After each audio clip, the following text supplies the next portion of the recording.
প্রতিবেশীদের সাথে প্রিয় নবীজির আচরণ কেমন ছিল? আপনারা বোরিং হচ্ছেন না তো? আরো কয়েক মিনিট শুনবেন ইনশাআল্লাহ। ইনশাআল্লাহ আরো 1 ঘন্টা। আচ্ছা, প্রতিবেশীর সাথে প্রিয় নবীজির আচরণ কেমন ছিল আমরা শুনি। আল্লাহ রাসূল সাল্লাল্লাহু আলাইহি ওয়াসাল্লাম সবসময় প্রতিবেশীদের সাথে অত্যন্ত ভালো আচরণ করতেন। তিনি বলতেন, মান কানা ইউমিনু বিল্লাহি ওয়াল ইয়াউমিল আখির ফালইউকরিম জারাহ, যে আল্লাহ বিশ্বাস করে এবং আখিরাতে বিশ্বাস করে সে যেন প্রতিবেশীর সাথে ভালো আচরণ করে, প্রতিবেশীকে যেন সম্মান করে। এবং আবু যার গিফারি রাদিয়াল্লাহু তাআলা আনহুকে তিনি বলতেন যে, আবু যার, তুমি যদি মারাক রান্না করো, মানে ঝোল, আমরা নেহারি খাই না গরুর পায়া দিয়ে যে ঝোল রান্না করে, এটাকে কি বলেন আপনারা? নেহারি। তো তিনি বললেন যে, আবু যার, যখন নেহারি রান্না করবে, ঝোল জাতীয় কিছু রান্না করবে, পানি একটু বেশি দিও, যাতে তোমার প্রতিবেশীর সাথে তুমি শেয়ার করতে পারো। প্রতিবেশীর ব্যাপারে কতটা কনসার্ন ছিলেন তিনি। এবং তিনি বলতেন, লাইসাল মুমিন আল্লাযী ইয়াশবা ওয়া জারুহু জাইউন ইলা যামবি, সে ব্যক্তি মুমিন নয় যে নিজে পেট পুরে খায় কিন্তু তার প্রতিবেশীরা অভুক্ত থাকে, না খেয়ে থাকে। সে ব্যক্তি কখনো প্রকৃত মুমিন হতে পারে না। এবং মজার ব্যাপার হচ্ছে, ভালো আচরণের জন্য, সদাচরণের জন্য প্রতিবেশী মুসলিম হওয়া আবশ্যক নয়।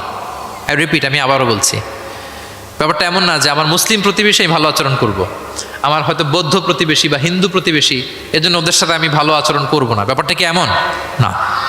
নেইবরের ক্ষেত্রে মুসলিম হোক অমুসলিম হোক, প্রতিবেশী হলেই তার সাথে আমাদের ভালো আচরণ করতে হবে। বিশ্বনবীর এক ইহুদি প্রতিবেশী ছিল, ইহুদি। তো সেই প্রতিবেশীর ছোট্ট একটা ইহুদি সন্তান ছিল, প্রায় বিশ্বনবীর কাছে এসে প্রিয় নবীজির টুকিটাকি কাজ করে দিতেন। তো হঠাৎ অনেক দিন হয়ে গেল, ইহুদি ছেলেটা আসে না, তার কোনো দেখা নেই। প্রিয় নবীজি ভাবলেন হয়তো কোনো সমস্যা হয়েছে, তাকে দেখে আসে। তার বাড়িতে যেয়ে দেখলেন যে ছেলে বড্ড অসুস্থ, প্রচণ্ড অসুস্থ হয়ে কাতরাচ্ছে, বিছানায় শুয়ে আছে। রাসূল সাল্লাল্লাহু আলাইহি ওয়াসাল্লাম তার পাশে বসলেন, তার মাথায় হাত বুলিয়ে দিলেন এবং ইহুদি ছেলেটার দিকে তাকিয়ে বললেন, আসলিম, অর্থাৎ তুমি ইসলাম ধর্ম গ্রহণ করো। দেখেন প্রিয় নবীজির স্ট্র্যাটেজি, দেখেন এই ছেলের সাথে অনেক দেখা হয়েছে, প্রিয় নবীজির বাসায় এসেছে, কাজ করে দিয়েছে, কিন্তু এই ইহুদির বাচ্চাটাকে কখনো দিনের দাওয়াত তিনি দেন নাই। কেন? কারণ তিনি একটা ভালো সময়ের অপেক্ষা করতেছিলেন। তিনি দেখলেন যে this is the right time to give দাওয়া, এখনই সুন্দর সময়, কারণ সে অসুস্থ অবস্থা, একের মুমূর্ষ কাতর, এখন দাওয়াত দিলে এটা কাজে লাগবে। তিনি বললেন, আসলিম, ইসলাম ধর্ম গ্রহণ করো। তো পাশেই তার ইহুদি বাবা দাঁড়িয়েছিল। ফানাযারা ইলা ওয়াজহি আবি, এটা বলার সাথে সাথে ইহুদি ছেলেটা বাবার দিকে তাকালো যে দেখি বাবা কি বলে। তার বাবা, ইহুদি বাবা বলতে আরম্ভ করলো, আতিয়া আবুল কাসেম, মানে আবুল কাসেম যা বলে তুমি তাই শোনো। প্রিয় নবীজির প্রথম সন্তান হচ্ছে কাসিম। আমাদের দেশে হয় না যে বড় মেয়ের নাম ধরেন যে সুমাইয়া, তো বলে যায় সুমাইয়ার বাবা বলে না, বা ধরেন যে ছেলের নাম, বড় ছেলে আব্দুল্লাহ, বলে যায় আব্দুল্লাহর বাবা কোথায়। তো আরবেও এই প্রচলনটা ছিল। রাসূল সাল্লাল্লাহু আলাইহি ওয়াসাল্লামের প্রথম সন্তানের নাম ছিল কাসিম, তো ফলে ওনাকে ডাকা হতো কাসিমের বাবা তখন পর্যন্ত, আবুল কাসেম। তো ইহুদি বলে, ছেলেটাকে বলে, আতিয়া আবুল কাসেম, মানে আবুল কাসেম যা বলে তাই শোনো। এবার রাসূল সাল্লাল্লাহু আলাইহি ওয়াসাল্লাম দেখলেন যে এখনই তো সুযোগ, তিনি পড়তে আরম্ভ করলেন যে তুমি আমার সাথে সাথে পড়ো। এবার ছেলেটা পড়তে আরম্ভ করলো, আশহাদু আল্লা ইলাহা ইল্লাল্লাহ ওয়া আশহাদু আন্না মুহাম্মাদান আবদুহু ওয়া রাসূলুহু। রাসূল সাল্লাল্লাহু আলাইহি ওয়াসাল্লাম বের হয়ে আসলেন আর পড়তে আরম্ভ করলেন, আলহামদুলিল্লাহিল্লাযী আনকাযাহু মিনান নার, প্রশংসা সে আল্লাহর যে আল্লাহ তাআলা যে কিছুক্ষণ আগে জাহান্নামের পথযাত্রী ছিল তাকে শাহাদাতের মাধ্যমে মুহূর্তেই জান্নাতি বানিয়ে দিলেন। মুহূর্তেই এই ইহুদি ছেলেটাকে জান্নাতে বানিয়ে দিল কে? দেখেন প্রতিবেশীর সাথে প্রিয় নবীজির কেমন আচরণ, সবসময় প্রতিবেশীর খোঁজ রাখতেন। সো আমরা আমাদের আশেপাশে যারা আছে একটু যেন খোঁজ রাখি। এখন তো এই যে অ্যাপার্টমেন্ট কালচারে কে প্রতিবেশী কার দরজা খোলা, কে কোন দিকে থাকে আমরা জানিই না, কিন্তু সুযোগ হলে আমার আশেপাশে যারা আছে আমরা যেন একটু খোঁজ রাখি, সুস্থ আছে কিনা, তাদের কোনো ধরনের সমস্যা হচ্ছে কিনা, কোনোভাবে আমি তাদের কাজে লাগতে পারি কিনা, ফিনান্সিয়ালি সাপোর্ট অথবা পরামর্শ দিয়ে হলেও আমরা যেন তাদেরকে সাপোর্ট করি। তাহলে প্রতিবেশীর সাথে প্রিয় নবীজির বিহেভিয়ার কেমন ছিল আমরা জেনে গেলাম। এবার আমরা জানবো যুদ্ধবন্দীদের সাথে প্রিয় নবীজির কেমন আচরণ ছিল। POW, prisoner of war. আমরা তো আবু গারিব কারাবারের কথা শুনেছি, আবু গারিব শুনেছি না?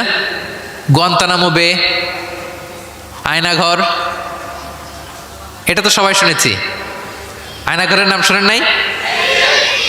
কি ধরনের নির্যাতন হয়েছে সেখানে, যারা বেরিয়ে আসছে তাদের কথা যখন আমরা শুনেছি আমাদের গা শিউরে উঠেছে।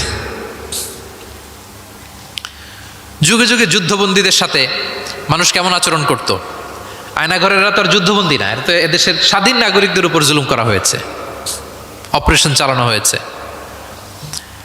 তো যুদ্ধবন্দীদের সাথে প্রিয় নবীজির আচরণ কেমন ছিল আমরা যদি একটু দেখি, কম্পেয়ার টু এই আবু গারিব, গুয়ান্তানামো বে, এই সমস্ত আয়নাঘরের যে ইনসিডেন্ট আমাদের সামনে আছে, এটাকে একটু সামনে রেখে যদি দেখি যে যুদ্ধে যদি কেউ বন্দী হতো প্রিয় নবীজির হাতে, উনি কি আচরণ করতেন। আমরা যদি বদরের যুদ্ধ শেষে যারা বন্দী হয়েছে তাদের ঘটনা দেখি, দেখব যে প্রিয় নবীজি সাহাবীদের মাঝে তাদেরকে ভাগ করে দিয়েছেন এবং সব সাহাবীদেরকে এই যুদ্ধবন্দীদের সাথে ভালো আচরণের নির্দেশ দিয়েছেন। সাহাবারাও এই নির্দেশনা অক্ষরে অক্ষরে পালন করেছে। তারা তুলনামূলক কম দামি খাবারটা খেয়ে যুদ্ধবন্দীদেরকে দামি খাবারটা খাইয়েছেন। সুবহানাল্লাহ বিহামদি।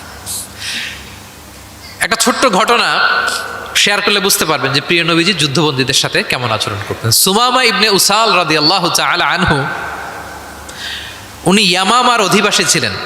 আল্লাহ রাসূল সাল্লাল্লাহু আলাইহি সাল্লামকে অ্যাসাসিনেট করার জন্য, মানে গোপনে হত্যার জন্য তিনি মদিনায় এসে সাহাবীদের হাতে ধরা পড়েন। সাহাবীরা ওনাকে মসজিদে নববীর পিলারের সাথে রশি দিয়ে বেঁধে রাখেন এবং প্রিয় নবীজির কাছে তথ্যটি পৌঁছান যে ইয়া রাসূলুল্লাহ আপনাকে হত্যা করতে এসেছিল, আমরা তাকে ধরেছি, মসজিদে নবীর পিলারে বেঁধেছি। রাসূল সাল্লাল্লাহু আলাইহি ওয়াসাল্লাম তার কাছে গেলেন, তার খোঁজ খবর নিলেন, ইসলামের বিভিন্ন সুন্দর সুন্দর কথা, দ্য বিউটি অফ ইসলাম তার সামনে তুলে ধরলেন এবং সাহাবাদেরকে বললেন যে তাকে ভালো ভালো খাবার দাও। বাড়িতে এসে বললেন রুটি বানাও, জব দিয়ে রুটি বানিয়ে সুমামার জন্য পাঠাও। সুমামা প্রথমে রুটি খেলো। এরপরের দিন এক সাহাবীকে বললেন যে তুমি ওটের দুধ দহন করে গরম গরম দুধ তার জন্য নিয়ে যাও। এরপরের দিন সে দুধ খেলো।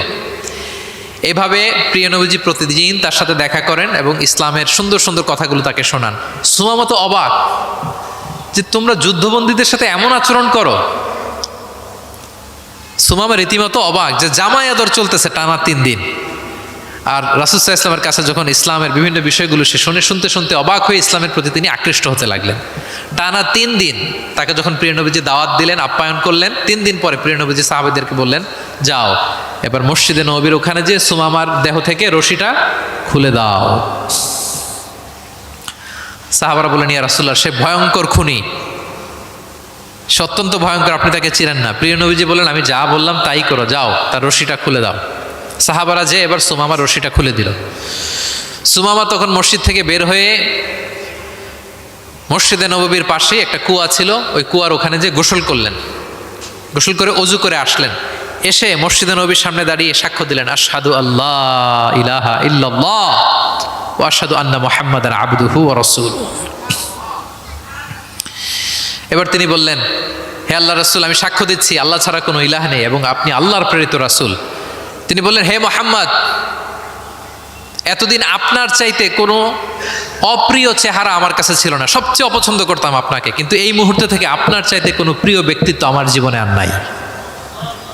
হে মুহাম্মদ মদিনার চাইতে নিকৃষ্ট কোনো স্থান আমার কাছে ছিল না, কিন্তু আজ থেকে মদিনার চাইতে পবিত্র কোনো জায়গা আমার কলিজায় নাই। হে মুহাম্মদ আজ পর্যন্ত ইসলামের চাইতে অপছন্দনীয় কোনো ধর্ম আমার কাছে ছিল না, কিন্তু এই মুহূর্ত থেকে ইসলামের চাইতে কোনো প্রিয় ধর্ম আমার কাছে নাই। আল্লাহু আকবার, আল্লাহু আকবার। যুদ্ধবন্দীদের সাথে বিষ্ণু ইসলাম কেমন আচরণ করেছেন। ঘোর শত্রু প্রিয় নবীজির ফলোয়ারে পরিণত হয়েছে, পরম বন্ধুতে পরিণত হয়েছে। সম্মানিত সুধী, এটা ছিল বিষ্ণু ইসলামের আচরণ যুদ্ধবন্দীদের সাথে। ভিক্ষুকের সাথে কেমন আচরণ করতেন একটা হাদিস বলে এগিয়ে যাই, যেহেতু আমাদের সময় নাই, 2-1 মিনিটের মধ্যে আমি শেষ করছি। প্রিয় নবীজির একটা অভ্যাস ছিল কেউ কিছু চাইলে না করতে পারতেন না। ওনার ডিকশনারিতে না ছিল না। কি ছিল না? সবাই বলুন কি ছিল না? কেউ এসে কোনো ফরিয়াদি চাইবে উনি বলবেন না, এটা উনি বলতে পারতেন। একবার ওনার কাছে মাত্র একটা জামা, কয়টা জামা? মাত্র একটা জামা। এক ফরিয়াদি এসে বললেন ইয়া রাসূলুল্লাহ আমাকে একটা জামা দেন, তো উনি তো না করতে পারেন না, ওইটাই খুলে দিয়ে দিলেন। এবার তো উনি পড়তেও পারেন না জামা, বাইরেও বেরোতে পারেন না, খালি গায়ে কি